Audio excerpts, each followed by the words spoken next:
to get started in just a few minutes. Thank you so much for coming. If people come in late, they're just going to come in and sit down. It's not like a movie, you're not gonna miss a lot, and we can catch them up afterwards. So thank you all for joining us this afternoon for this panel, Navigating Aging and Care. My name is Sumariti Botson, and I'm going to be your moderator or your game show host this afternoon. You're in for quite a treat because we have 4 amazing panelists for you. I'm going to introduce them in 1 second. Oh, this was my chair. I'm sorry. Okay. Yes. If you go around. If you have not checked in, before you Y'all leave, can come around here in the see front. my friend Adam here? He's gonna raise, Adam, can you raise your hand? Can you please see my friend Adam to check in, when we finish, just so we know who's here and who's not. Okay, so the format is going to be this. We're going to do this panel. I'm going to ask them some questions, and our ladies are going to answer them. Then we're gonna have a short period for Q&A. You can raise your hand and I'll call on you. And then we're gonna leave time at the end for you individually to come up and talk to each of these ladies about whatever you want to talk about. We've done that format before and I think it works really well. So that's how we're going to plan it. Everyone can hear me? Everyone in the back can hear me? It's not, I have to talk louder? Turn the volume up. Okay, how is that? Better? Much better. Okay, fabulous. Okay, so let's start. Planning for aging, whether it's for ourselves or someone that we love, can really be overwhelming. Questions around housing, caregiving, finances, legal planning often arise very suddenly, usually during moments of stress. Our goal today is to help you plan before a crisis happens, to give you clarity, some practical steps, and confidence about the road ahead. As I said before, we're very fortunate to have this incredible panel of local experts who work with families every day navigating these decisions. So I'm going to begin with Wendy. Wendy Day, Dwell Senior Living Advisors, and she's the owner of Dwell Senior Advisors. Wendy is a trusted guide for families navigating the senior living landscape. She helps match clients with assisted living communities tailored to their location, budget, culture, and care requirements. Additionally, Wendy has extensive knowledge of home care agencies and can provide personalized recommendations for loved ones wishing to age in place. And her services are at no cost to the client. Next, we have Alessandra Messineo Long, Trust and Estates Attorney and Legal Advisor. Alessandra brings extensive expertise in wills, trust, estate administration, probate, business law, and nonprofit organizations. She advises families, individuals, and business owners on creating robust legal documents such as wills, revocable living trusts, and irrevocable trusts. And if you don't know the difference, you're going to find out. Recognized as one of Fairfield County's top lawyers 2021 to 25 and a recipient of the Lawyers of Distinction Award for Wills and Trusts 2020 to 2025. Alessandra is going to discuss how proper legal planning can protect families and provide peace of mind through every stage of life. Next, we have Kristen Sienna, Vixtris Advisors, Financial and Long-Term Planning. Kristen specializes in strategic planning, utilizing her vast experience in the financial industry to help guide clients through complex matters, including long-term care. With a niche expertise in grief, Kristen uses her keen perspective strength to guide clients appropriately. And lastly, we have Andy Hughes, Trust House Director of Strategic Partnerships. Andy is the Director of Strategic Partnerships at Trust House, a high-touch in-home wellness firm that caters to individuals and families throughout the New York metro area and east coast of Florida for senior care, short-term surgical recovery, mental behavioral health, travel nursing, and even pediatric nursing. Trust Trust House works with discerning clients by providing unparalleled private duty nursing along highly personalized concierge home care service. Andy regularly consults with wealth managers, family offices, and trust and estates attorneys on client health-related issues and planning to ensure that individuals and families are properly prepared for the future. So welcome, ladies. So let's start with, families often sense that something is changing, but not sure how or when to step in. We're coming off of the holidays, and hopefully we were blessed to spend some time with the older adults in our life, and maybe you noticed some changes in those older adults. So let's talk about how to recognize when support is needed. What are the early signs families should watch for that additional support, whether at home or in a senior living setting? And Wendy, I'm going to start with you. Great. So, Here. Thanks. There you go. Oops, I got it. Hi, first I want to say thank you all for coming, and thank you, Sue. So now, as you all know, as Sue said, we all came off the holidays, and the one thing that I tell families to look for are these small, subtle signs with your loved one to know that some more care is needed. Do they have piles of unopened mail? Do they have unpaid bills? Did you look in the refrigerator? Is there spoiled food, spoiled milk? Are they taking care of their hygiene? Are they wearing the same clothes on a daily basis? Are they having problems going up and down and maneuvering the stairs? These are all small, subtle signs that maybe it's time to start considering and having that talk with your loved one about possibly looking into some more support and starting the conversation about senior living. Okay, and Andy, Wendy brought up some home scenarios that I think are very relatable. What kind of home care concerns would you like to advise on? So first of all, we don't want any of this to be a doom and gloom talk here today. It's all about planning for the future and looking at things from a positive perspective and how can you set yourself up for success. So I don't want anyone to walk out of here all depressed. But now we'll get to the really good stuff. So things like cognitive or physical decline, if there's been a recent diagnosis of a cognitive issue like Alzheimer's or other forms of dementia, or a physical condition, something like cancer, it's really important to sort of plan ahead for that, have the right type of care set up in the home. Even things that, this isn't traditional home care, but it is with a concierge home care firm, bedside advocacy. So if you know that yourself or a loved one is going into a hospital and needs a nurse there overnight while you're in the hospital, things like that. So I'm talking more about the real health issues that people are dealing with that would warrant the needs of a clinical nurse.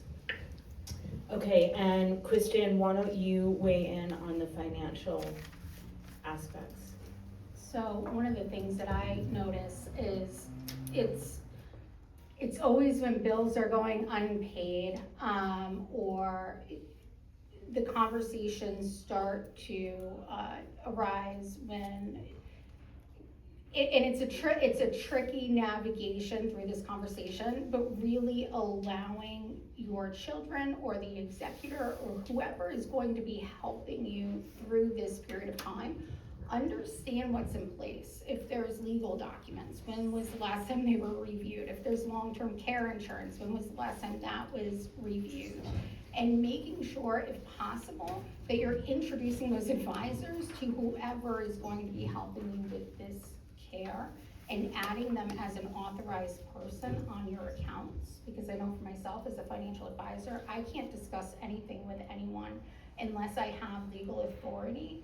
And for me personally, I always make sure it's written authority, because there's just way too much liability, and it limits us to be able to help our clients if they need us to speak to their children or even an attorney. If we don't have that authority, then we can't do that. So For me, it's making sure that the documents are in a place where people know where they are, if possible, to make an extra copy and get that to your executor or to the person that would be directing your care.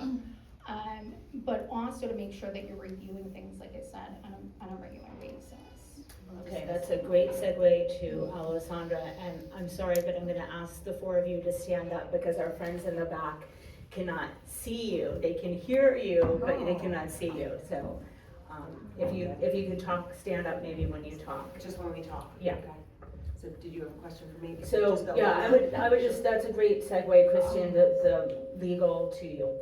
So, the one thing, I think the ladies have covered up quite a bit, but the one thing that comes up with me and with my clients and family members of my clients is, do they really understand, if they do have documents in place, legal documents in place, do they understand what they say and what they do?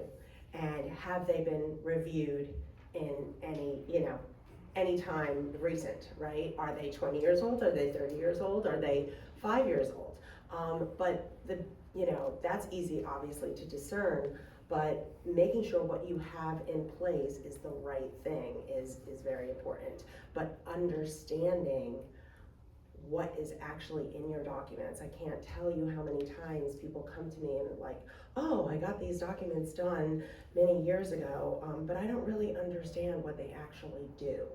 And that is very important. And so, especially when I see that a client is starting to maybe be forgetful or to have some cognitive challenges, it is very, very important that we have the right documents in place before they lose their faculties. Okay, great. So let's talk about how we bring up this topic to our families. Often it's in crisis mode and we want to try to avoid that, and families delay having these conversations. So Andy, I'm gonna start with you. What is the best way to initiate that conversation with loved ones? I'm standing up in case you can't tell. I'm standing really tall. That's straight.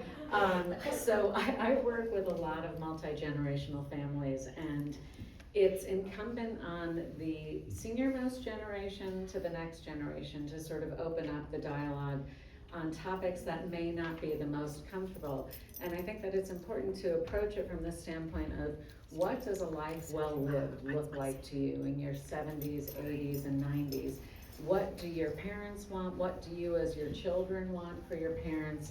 And we're huge believers on the ability to age in place, autonomy, independence, dignity, familiarity, as long as it's all under the umbrella of safety and the right type of clinical care, so we make sure that our clients are protected in the home. So it's really about having those conversations that destigmatizes the discomfort of aging and planning ahead for the future. Fabulous. Okay, Wendy, let's switch to you and talk about housing transitions. Well, first I'm going to piggyback on Andy a little bit, and what I usually tell my friends is, they're like, my parents just don't want to have this conversation, it's too morbid, and they say that it's never going to happen to them. I say that you kind of bring up a situation of, well, hey mom, dad, this just happened to my friend, and her mom had a stroke, and they didn't have the documents in order, and they had to make a decision in a crisis situation, and the daughter had no idea where to begin. So I say to kind of use an example of somebody else to bring up this conversation with your parents and say, what if this was to happen? And what would you want in this situation? Because like what Andy said, it's for their dignity. Is their choice, do they want to remain in their home for as long as they can?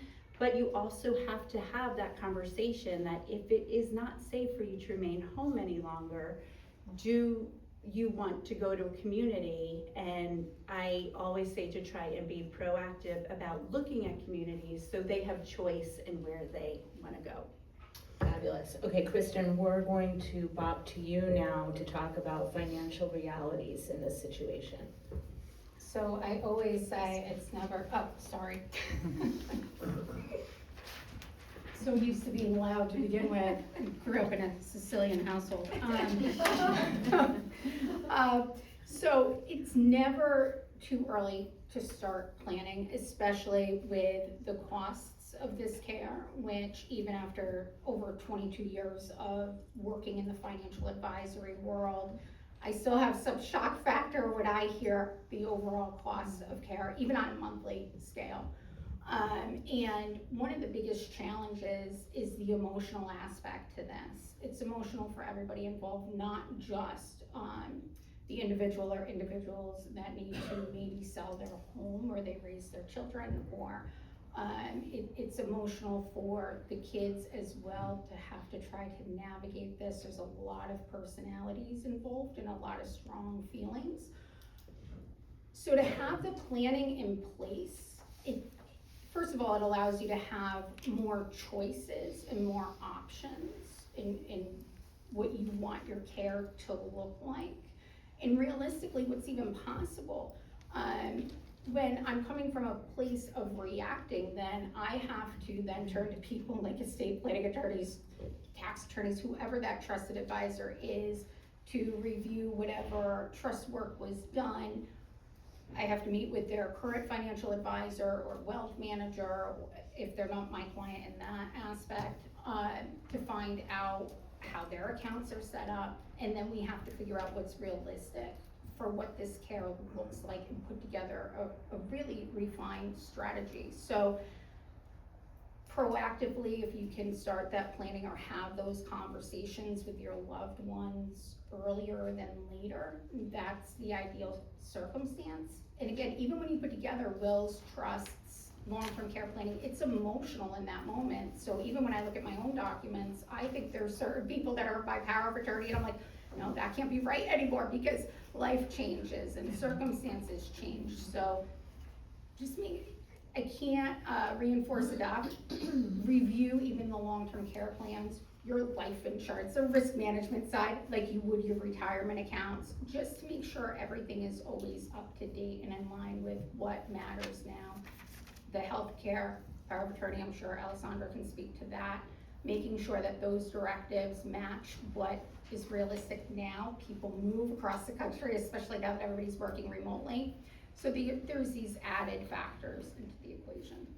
Great, okay, let's talk about the legal planning conversations. I mean, first of all, you should definitely know who your parents or loved one's attorney is. That's first, but there's much more to that, correct? Yeah, no, I mean, to start from the basics, you definitely should start with, the family conversations, right? The family conversations, when they're not in crisis mode, are the best way to have them, right? Over the dinner table, when you're going for a walk, when you're just casually having some tea or some coffee, whether it's your spouse, whether it's your kids, whether it's your parents, your aunts, your uncles, whoever it may be, right? So, from that aspect, have those conversations, even though it isn't exactly what the normal everyday thing that comes up, make it come up. And have those family conversations, so you know what everybody's hopes are, wishes are, and how they feel about certain things.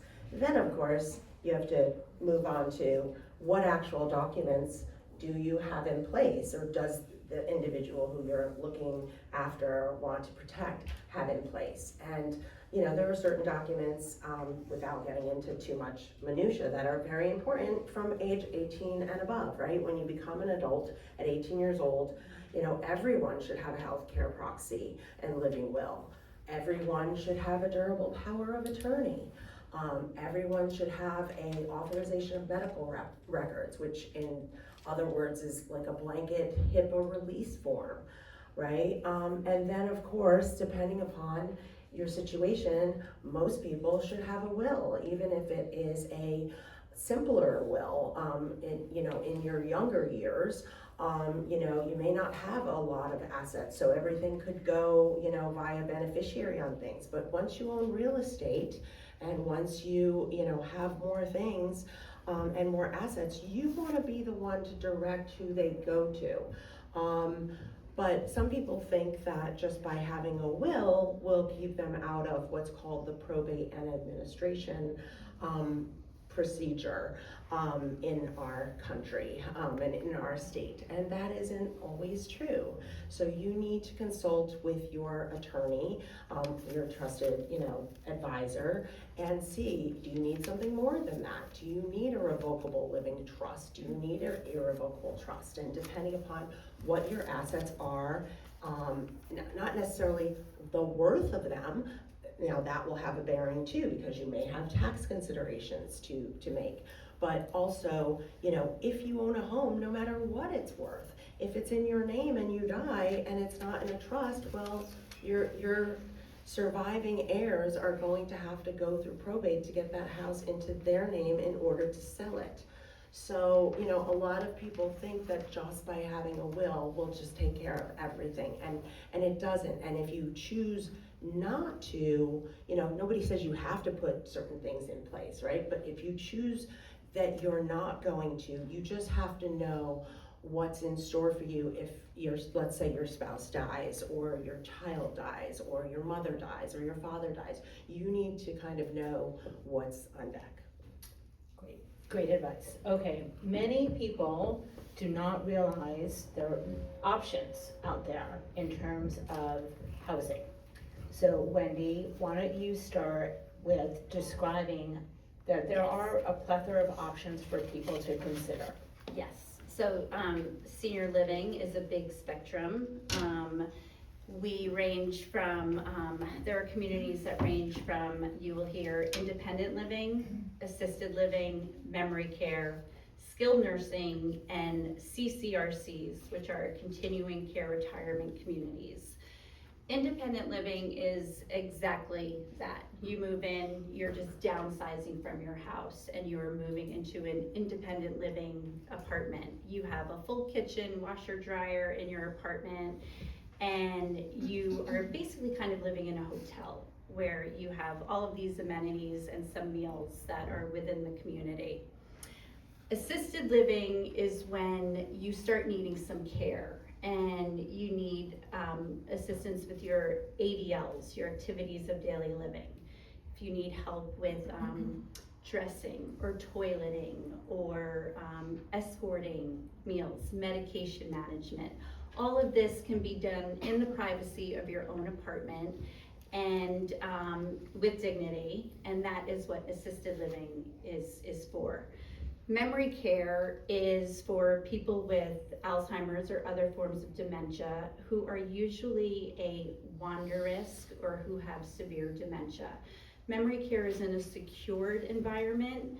So these communities, what they try and do is if you have mild cognitive impairment, they definitely try and keep you as independent as possible and only transition you to a memory care community if and when you become a danger to yourself for a flight risk. So they don't want to see you walking out the door and getting lost on the post road. Skilled nursing is exactly what it sounds like. It's if you have a surgery or you break a hip and you have to go in for rehab. Skilled nursing is usually where you go for rehab, and people who have very high acuity needs that some assisted livings can't handle, that is what a skilled nursing is. Or you can bring skilled nursing care into your home with Andy. A CCRC is a conversation in its own realm, is a continuing care retirement community, something similar to Edge Hill, where it is a buy-in community. Most residents move into there when they are fully independent. You put down a lump sum of money, you purchase your apartment, and then you can transition from independent to assisted to memory care if you need it. They are definitely on the more expensive side, but they do offer larger apartments than your standard independent or assisted living communities. So that's kind of a little summary. If you want to know more, I can go do a whole presentation on just those in general. Okay, Oops, pass it down to Andy. So Andy, why don't you weigh in on when staying at home is an option and how that looks? Thank you for that. So Wendy and I work beautifully together because what works for one person might not be the best scenario for another person. Sometimes home care comes into play when maybe a great assisted living community is full right now, so we want to get you on the wait list, but in the interim, you need some additional care within the home, so sometimes that's how home care comes into play. But the beauty of home care is that it can be as minimal as 1 hour a week for a private duty nurse visit to just ensure that everybody's, healthcare situation is going well, to really complex care, 12 hours a day, 24/7.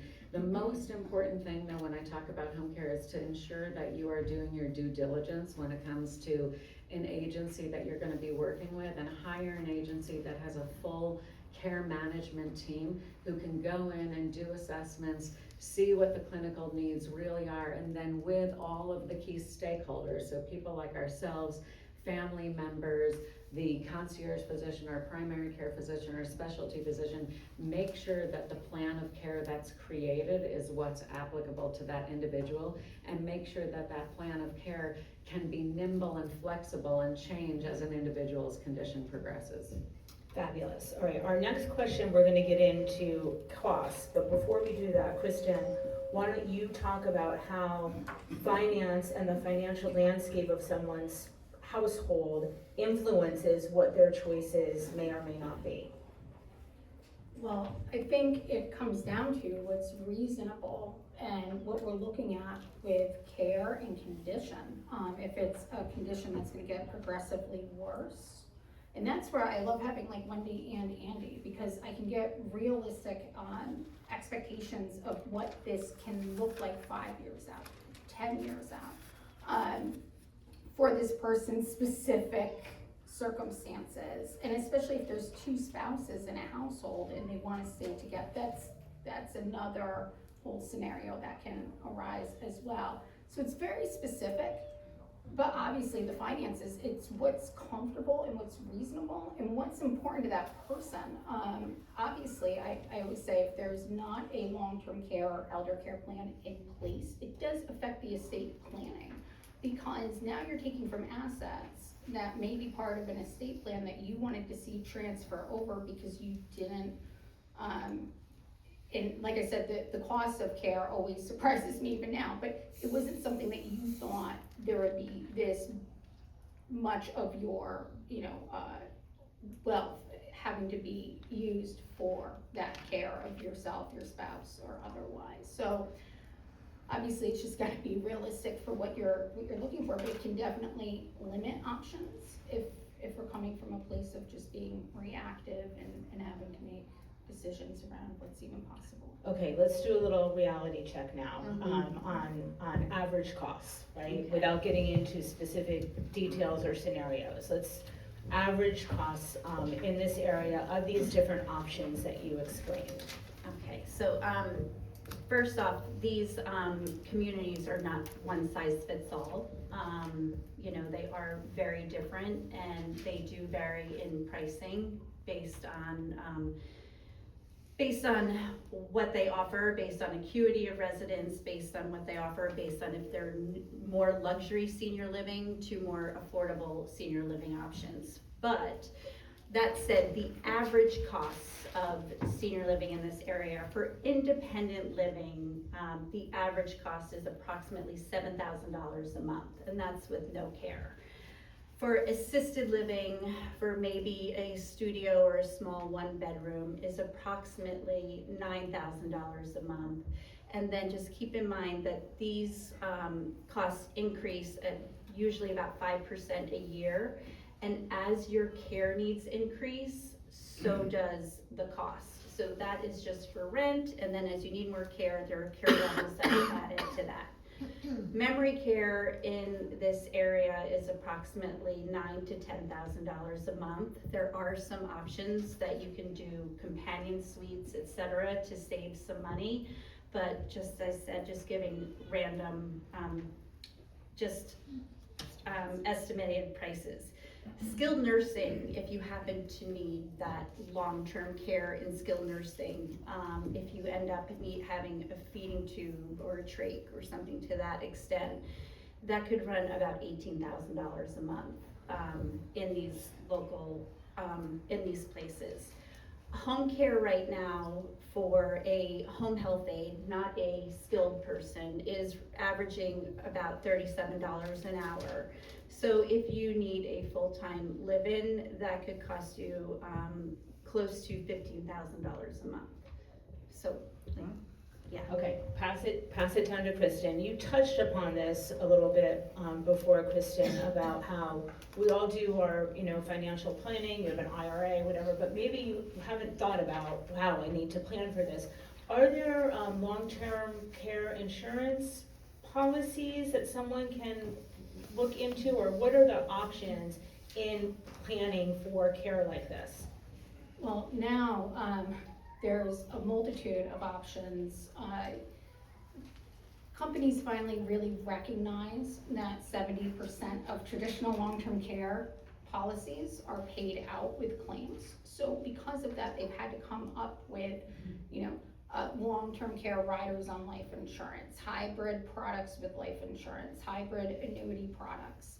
And the cost has actually become much more favorable than what it used to be. But again, it's dependent on that person's circumstances and what their ideal goal would be as to if they would want to stay home, if they would want to take assisted living, and what the outside factors are, where other family members may live.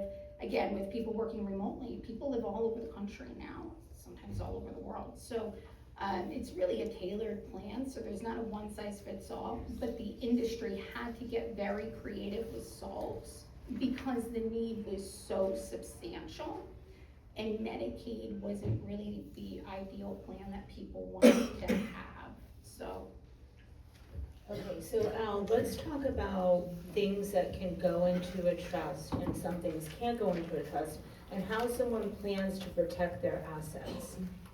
Yeah, one thing I do want to start with, only because Wendy had brought it up, when she talked about Edge Hill. When you go into a facility such as Edge Hill, you have to buy into it, so it's a bond. And a situation that came up with one of it wasn't my client to begin with, but they came to me, was that they were very, very unhappy because they ended up having to go through probate and administration because that bond was not put into that individual's revocable trust. And they had the right documents in place, they had everything in place, but they never were given, I guess, or sought the advice to, realize that when they bought into Edge Hill, that they should have purchased it in the name of their revocable trust instead of in their individual name. So unfortunately, the only daughter had to go through probate and incur those costs, which could be anywhere from $10,000 to $15,000, if not more. And most probates are more than that. And it takes a year to a year and a half in this town. It can take in other places 2 years or more. So I digress, but basically, with regards to trusts, there are many, many, many different types of trusts, and there are many reasons to have trusts. A big reason to have a trust is because you have minors still, whether it's minor children or minor grandchildren, but maybe you don't want them to get all your money at 18 years old or 21 years old. And you would like to space that out as to when they get distributions of money, or you want a trustee to manage that money, maybe because, you want them to be responsible and have that money at certain ages, or maybe there's a special needs child that you need to consider. That, there's certain trusts called special needs trusts that you can create. And then that will also not compromise governmental benefits if you have somebody that has special needs and that is receiving government benefits. But there's mainly two different types of trusts in general: revocable and irrevocable. Revocable are exactly that. You can change them, you can revoke them, you can destroy them, you can change any of the terms in them at any point in time while you're still cognizant and while you still have all your faculties, right? So as long as you still can make your own decisions, those assets that are in that trust are still your assets in your own name, but in your name as a trustee. And you can change it at any point in time and change the terms of it at any point in time. Irrevocable trusts, there are tons and tons of different irrevocable trusts, and they're all created for different reasons. And those are more restrictive. You can create irrevocable trusts for many reasons. One, to put your house in as a form of asset protection so that you let the 5-year look back pass on by, and then that house and the value of it is in your trust and protected from then paying for medical care and that types of things. So that is a good vehicle to use, as long as you don't then want to borrow against your house, or you can still sell your house, but the value has to stay into the irrevocable trust and follow the terms of the trust. But there are lots of different irrevocable trusts for lots of different reasons. Like I did mention, a special needs trust, that is a form of an irrevocable trust. Then there's things called spousal lifetime access trusts, which are called SLATs, and that's allows you to put assets into a trust, and your spouse can use the assets, but only for what they actually need, and then maybe whatever's left over then goes to the children or maybe stepchildren, and it's very restrictive. Also doesn't bode well if the spouses get divorced. So there's lots of different irrevocable trusts, and some can be changed in different aspects and some cannot. So you have to be very careful when you do something that's irrevocable, and make sure it serves your needs and it does what you want it to do, because it is irrevocable. Great. Okay, so Wendy went over some average costs, and they're pretty shocking, I have to say, even though I have knowledge of them, they're still high. If you do the math, it's still a lot. It's on the low end. Yeah, so how do people, I'm gonna direct this to Kristen and Alessandra, now knowing that there are these options out there, how do people begin to really plan financially and legally to afford these options? What would be the first thing that you would advise to someone who has just starting, has not put anything in place? So for me, I do a full review of what's within the household, and just gain insight from the client of what's important to them, and try to get to know them and their specific values. But for me, if it's a circumstance where I know trust work probably will need to be put in place, and I don't give legal advice, but I've seen enough circumstances, then I'm gonna advise them to meet with an attorney so that I can understand what trust work is being put in place, so then I can give the best advice for clients. So all the advice I give is very tailored, just because every circumstance is so different. But now there's so many different options, and that's why if you have a trusted advisor, I tell clients all the time, you win all day, because if you have a trusted attorney that you could just call to make sure that things are in place for whatever circumstance is in front of you in life, to me, that's the greatest privilege, because you're gonna get the right advice for your specific circumstance. There's just not a one size fits all for financial advisory or wealth management, or on the risk management side with the long-term care or the life insurance.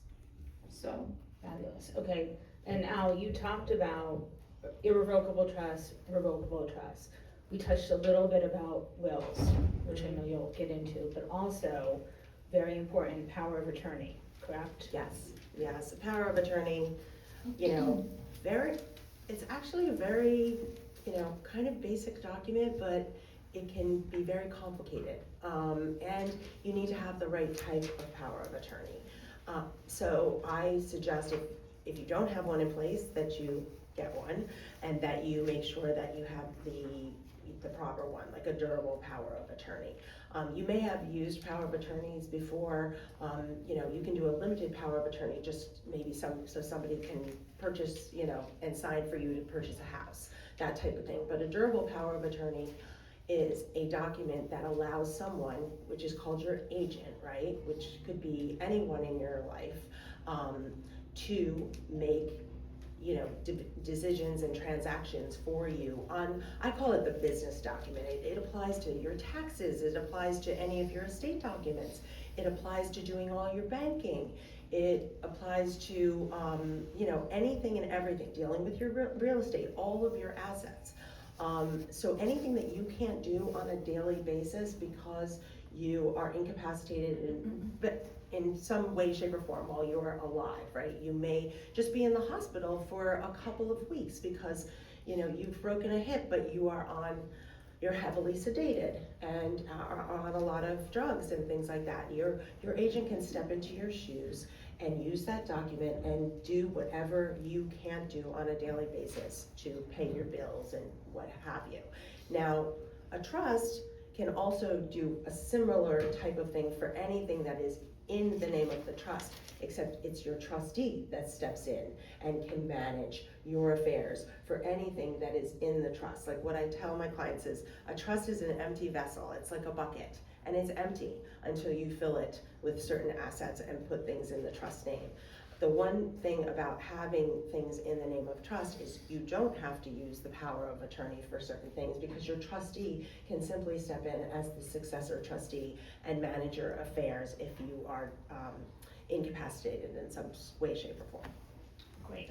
Okay, so let's talk about when is the right time to start planning. We have a room full of people who are curious, and you made the first step by coming here. Wow. And, right, so when is the right time to start planning? And Alessandra, you're gonna take the lead on this one. Okay, yeah, no problem. I think that there's no better time than the present. I mean, I think that you really need to look and see, you know, what your situation is and that you have the correct legal documents in place.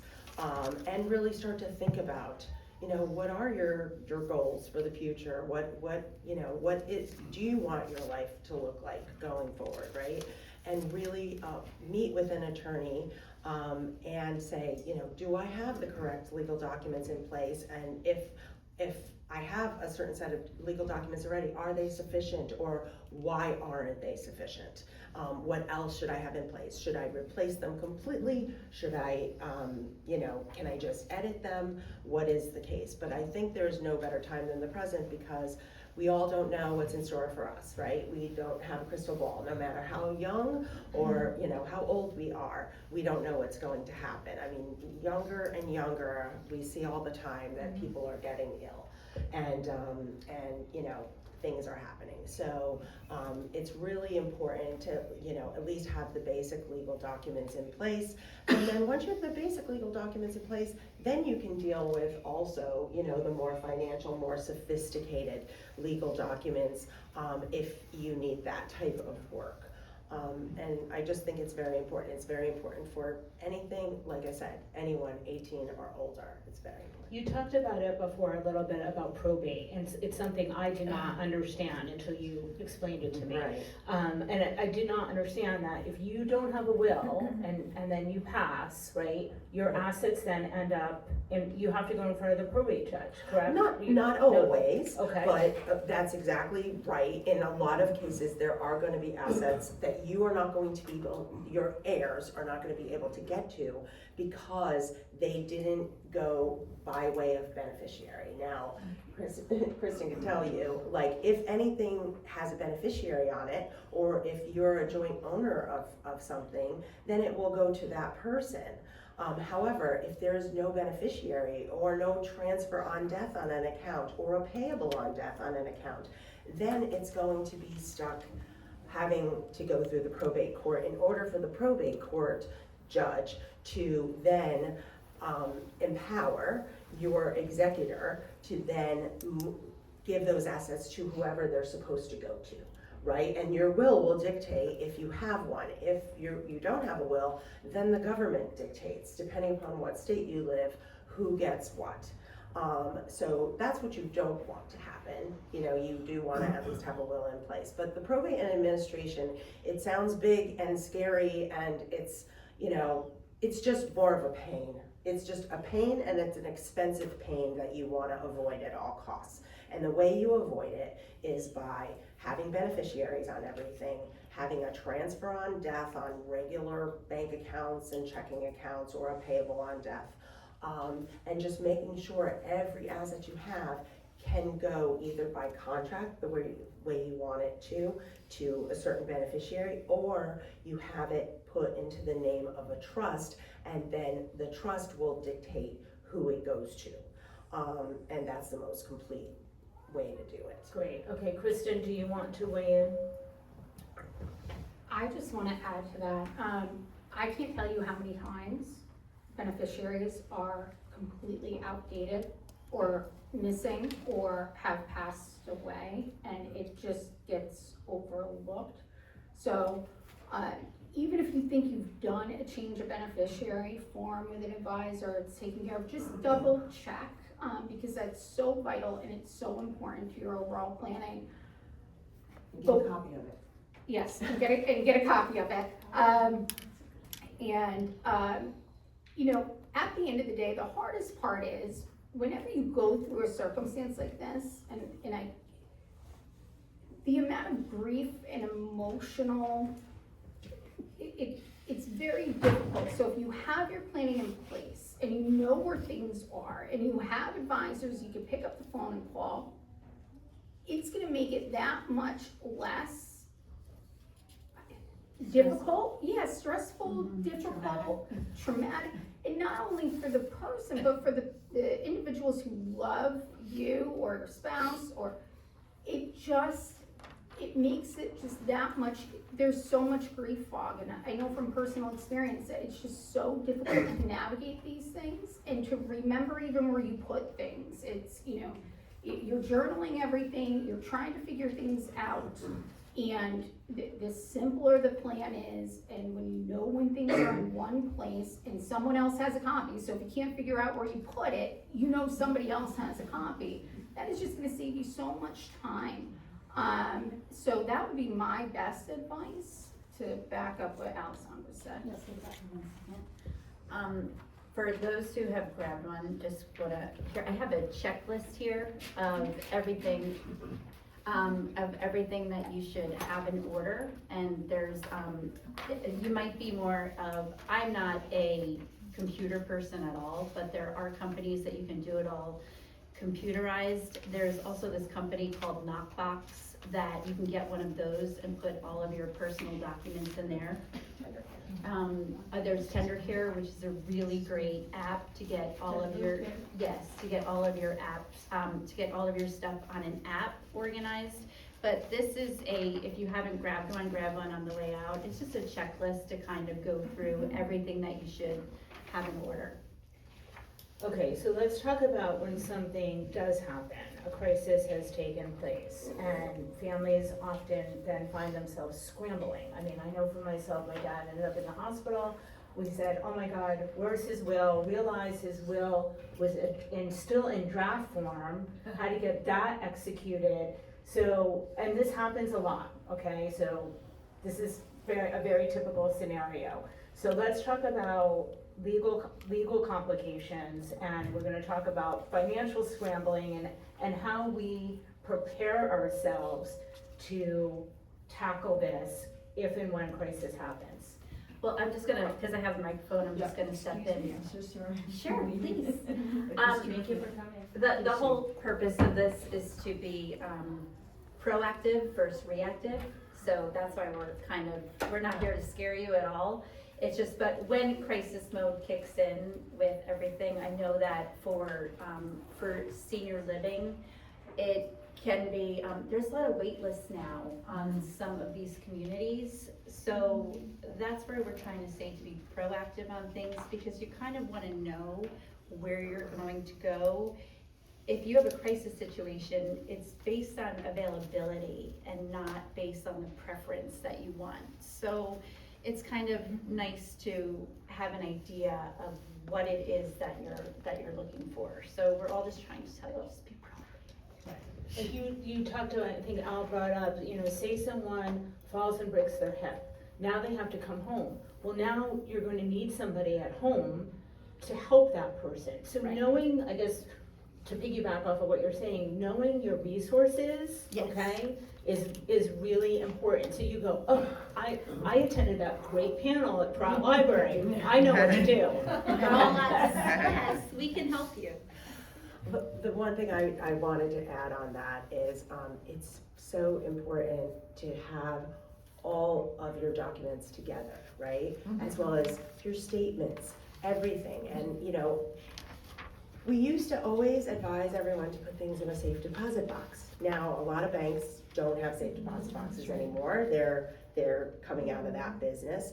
But I no longer suggest to my clients that they use safe deposit boxes, because another thing is if you die, your heirs can't get in your safe deposit box without going through probate. So that is a problem, a big problem. So, your spouse may if you're equal owners, but even that presents a problem. And, that's a story for probably another day, or if we have excess time. But anyway, you should have all your documents all in one place, along with your financial statements, so that everybody knows where to get to your finances and what banks you're banking with, and where your investment accounts are, where your retirement funds are. You should have an in case of emergency list with who is your CPA, your attorney, your financial advisor, the guy or girl who's your landscaper, whatever it is, anyone that takes care of your home. In case of an emergency list is priceless, especially when there's grief going on and crisis going on. And I tell my clients, either put everything in a binder or put everything in like a fireproof box or a safe that at least 2 other people know how to get to. And and they know where the key is, or know what the combination is, or what the case may be. So I think that there is no better gift for your family than for you to have all of this stuff in one spot, so they can easily have access to it. Great, right. Kristen, do you want to weigh in? The other thing is your passwords to your online accounts. It's on here. Because now everything is digital. Yeah. So I know a lot of times you even get policies now, digital, from life insurance companies or long-term care insurance, disability. Even your statements, most of the time, is going to your email. So making sure that you have those passwords written down. I know for myself, and I was the first time I thought about the electric bill, just the basic stuff, was when COVID happened. I was like, no one even knows in my family. My kids certainly don't know what companies or who to pay if I were to get sick, but we just don't, I don't know, even as an advisor, evidently I'm not thinking front of mind with that binder, but really it's having those documents. Like I said, if you're comfortable introducing the person who's your executor or your heirs to your advisors, it makes it such a more comfortable circumstance when something happens for that person to reach out, and for, at least for me as an advisor, to know who's on the other end of the phone, so that I can best guide them. Because there's no, for lack of a better word, there's no sanity in grief. And even if you're grieving the living, you're just trying to navigate and find your way through. So the more organized you could be, the more you're aware of your planning, the more someone else is aware of your planning, it's just gonna make that circumstance that much more tolerable, I guess would be the right word, or less complicated. Okay, Andy, do you want to weigh in about crisis care coordination? Sure, and I'll just piggyback on what all of you touched upon, which is that even if you have all of your documents set up, particularly the healthcare proxy and your healthcare directives, you have to communicate those wishes to the loved one who you've assigned that role to, because Surprise. it really does no good if you have identified someone as your healthcare proxy, but you haven't told them what your wishes are in that, unfortunately, really challenging situation. I would say that probably 85% of our business is in crisis mode. So when there's been a hospitalization, or when there's been a disease diagnosis, or a disease has escalated to the point, particularly from a cognitive standpoint, where the person is unable to live the life that they had previously been living. So that's why this recurrent theme of planning ahead, having these conversations.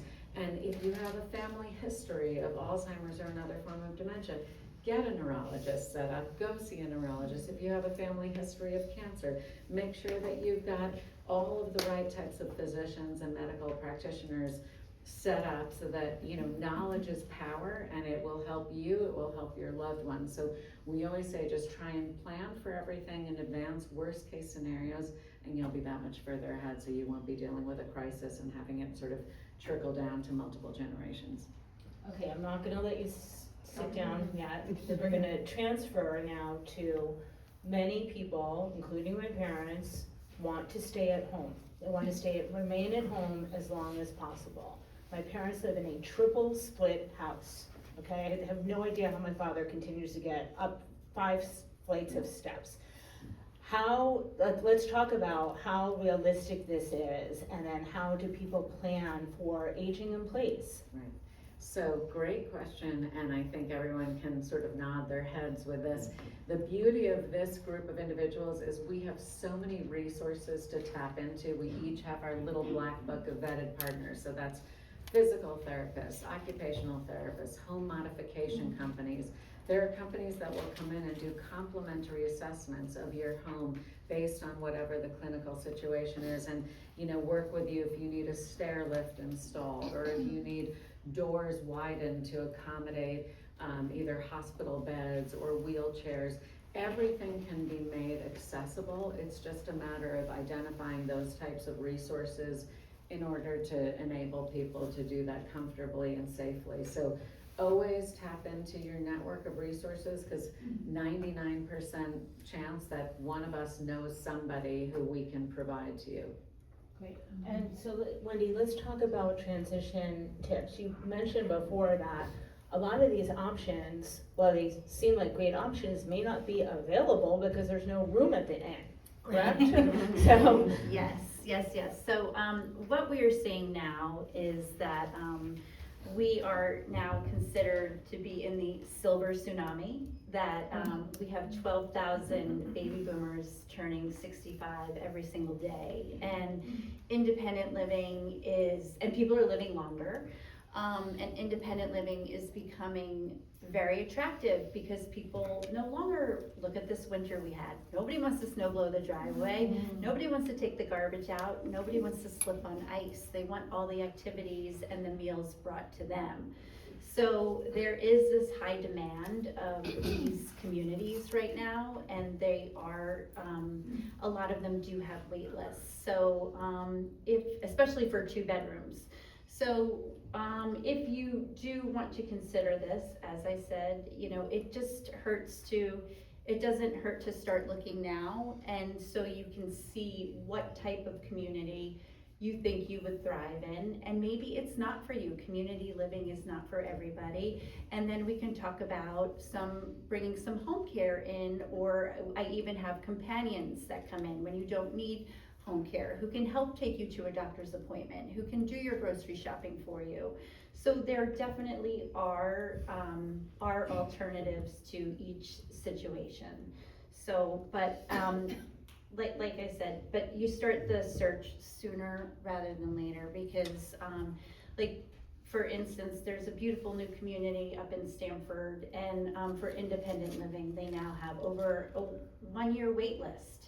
So if you wait too long, you may not get your first choice in where you think you'd want to be.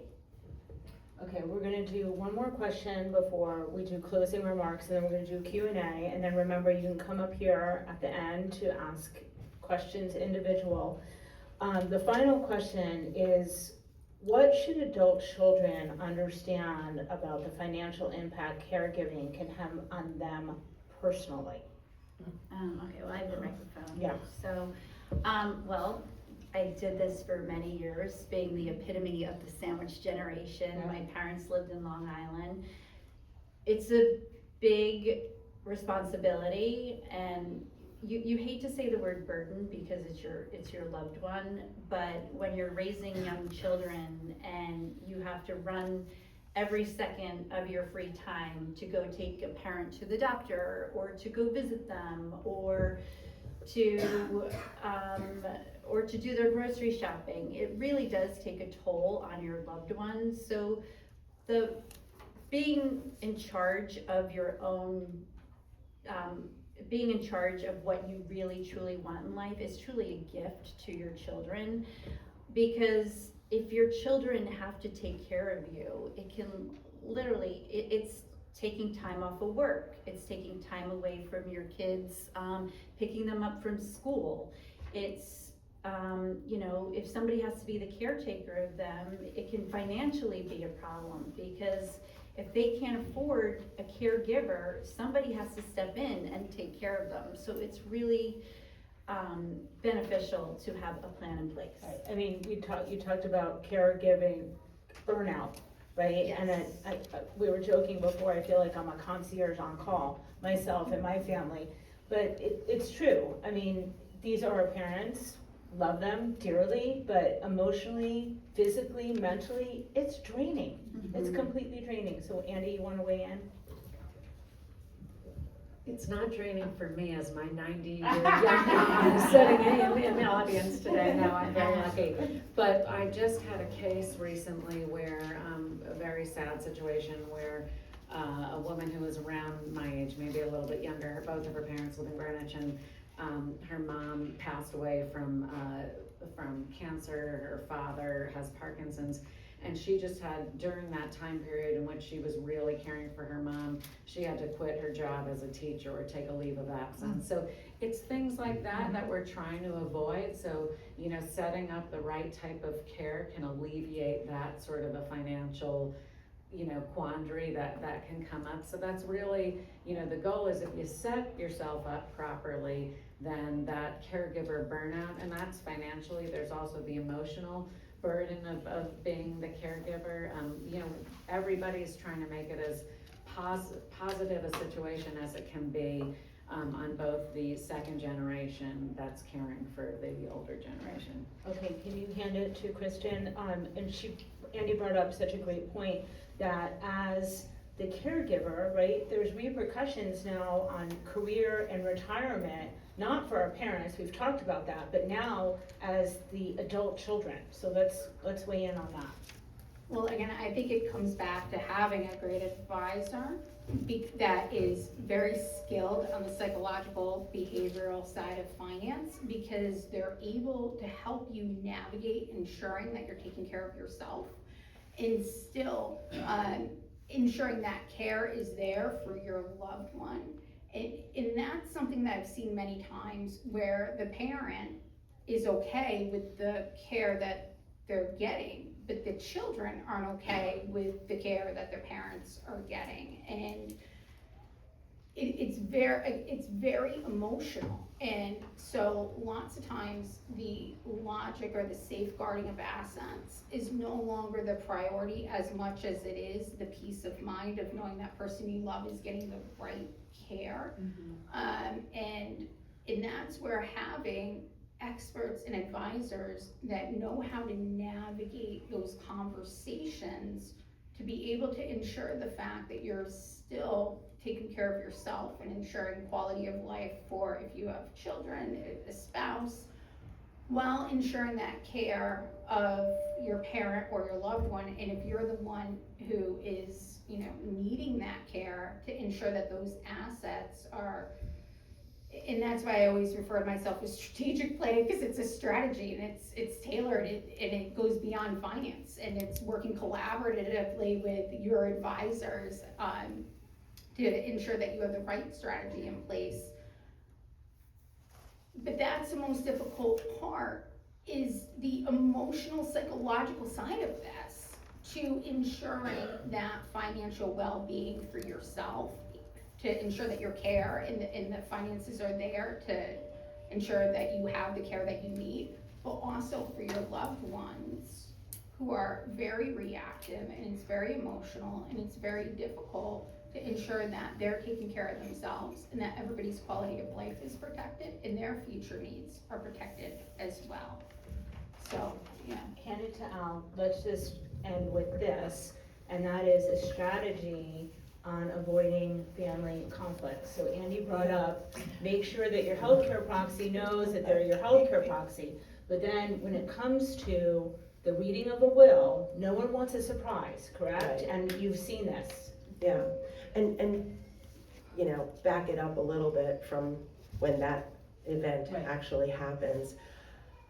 It is so important, especially if you have children and you have multiple children, that everyone, like, you have these conversations with your children, because the amount of times I see the, like, resentfulness between siblings because one sibling is taking care of this and the other sibling's taking care of this and the other sibling's not doing anything, and blah blah blah. We know how that works. So it is really important to have these family conversations and decide, like, and you don't want your kids to be resentful that this sibling is the executor and that sibling's the trustee and this one is the power of attorney agent.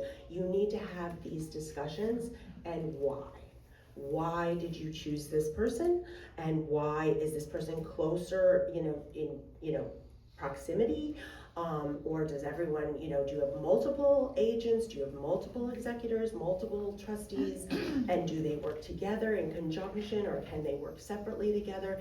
It is really important to have these conversations, and to have these conversations when you're well, and with have open, free conversations with all of the siblings there, right? And if you are, when the inevitable does happen, because it is going to happen to all of us at some point in time, that, doing, like, the reading of the will and what is actually in there, and, is there a reason why maybe the assets are not split equally, or was somebody left out of the will, and why?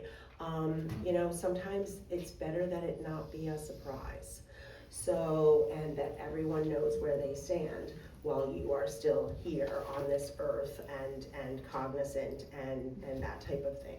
So I think, it comes down to communication, it comes down to honesty, it comes down to really speaking with, whether it's your children, and if you have no children, whether it's your siblings, that, because maybe it's your sister that's going to be taking care of you, or your brother, or some combination of the above, or maybe it's a friend, because we're, all not married, so, we don't all have children, everybody's circumstances are different, but everyone should know how you feel about these things and why certain people are named into these roles. Fabulous. Okay, we're gonna take a couple of questions now. Does anyone have a question? Okay, go ahead. Thank you for a very thought-provoking and excellent presentation. I have a question for you, Alessandra, and I have one for you, Wendy. My question is, what is a safe harbor trust? I never knew about this. I know about revocable living wills. I guess it comes from, because people's assets get depleted paying for all of these before, I'm not an expert on this, God knows, before Medicaid or whatever kicks in. So somebody mentioned a safe harbor trust, and I never knew any such thing, so. I mean, that's a certain name. I don't see that actually Alright. called that very often. Okay. But what I think you're referring to is something, a trust that is a irrevocable trust that you put your assets in that will be protected after the 5-year look back rule. And then those assets are, protected from the government, basically, right? Medicare, Medicaid. And again, it's like you can get to those assets, maybe the income of those assets, or those assets can pay for certain things, but they're not freely usable to pay for all of your care, whether it's in-home care or whether it's, type of thing. Again, they're restrictive, but they do the job if you need it to do. Thank you. Sure. My second question is for Wendy. If you're finished. Yes. Okay.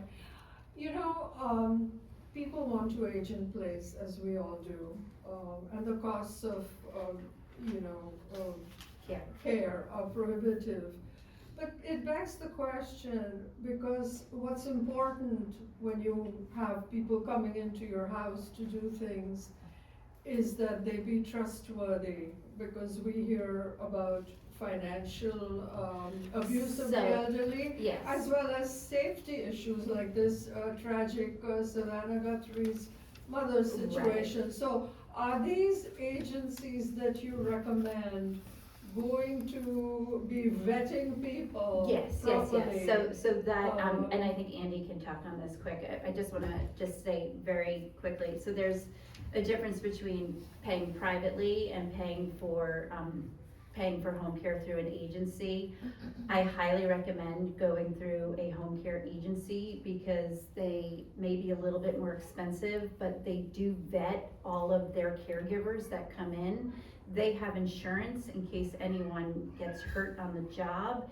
God forbid somebody doesn't show up, they send a replacement in, and the home care agencies, they are fully liable and they vet all of these caregivers to protect you from these frauds happening. Andy, do you want to weigh in? On the I'll vetting just, process? yeah, I'll just add to that. Wendy covered that perfectly, but I will say, a lot of people choose to hire privately, and you get what you pay for, and it's really important that you hire an agency that has a rigorous vetting process, that their employees are W-2 full-time employees, right now that they are American citizens. We don't want somebody to be pulled out of a home that somebody loves. And what type of background and training do they have? How many years of experience do they have in the home or in the hospital? We have, our nurses and our caregivers have to have 5 years of in-hospital or in-home experience. They have to have workers' compensation. So to your point, it's incredibly important that's when I say do your due diligence.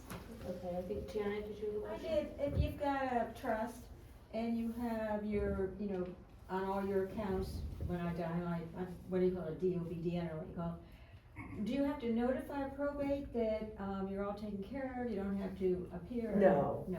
If everything, I often have people come to me, and, they want a consultation after someone passes. They're like, I think, everything's okay, but, sometimes they'll, come to me so that we can go over everything. But if everything passes by a beneficiary and there's nothing that has to go through probate, you don't have to. It's an easy transition.